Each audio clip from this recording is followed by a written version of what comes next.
ఇవి ఇప్పుడు లేవు.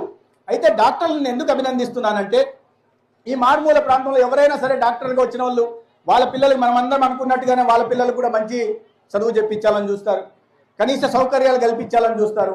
ఈ మారుమూల ప్రాంతాల్లో అటువంటి లేని కారణంగా అనేక మంది రావడానికి సంశయిస్తున్నారు. కానీ పవిత్రమైన వృత్తిలో ఉంటూ ఇటువంటి వృత్తిని స్వీకరించిన వాళ్ళు దానికి న్యాయం చేయాల్సిన బాధ్యత ఖచ్చితంగా ఉంది.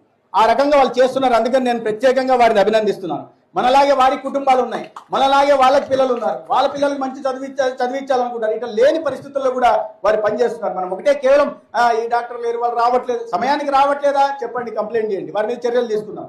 కానీ ప్రతిదీ ఈ రకంగా అనడం కూడా కొద్దిగా బాగుండదేమో అని నేను ఆలోచిస్తున్నాను. మారుమూల ప్రాంతాల్లో పనిచేస్తున్న డాక్టర్లు కానీ, ఇతర స్టాఫ్ నర్సులు కానీ, ఏఎన్ఎంలు కానీ, ఆశాలు కానీ, లేదా విలేజ్ల్లో ఉంటున్న ఎమ్మెల్యేలు కానీ, వీరందరి పరిస్థితుల్లో కూడా వారి కుటుంబాలు ఎక్కడో వదిలేసి వచ్చి పనిచేస్తున్నారనే విషయాన్ని మనం అర్థం చేసుకోవాలా.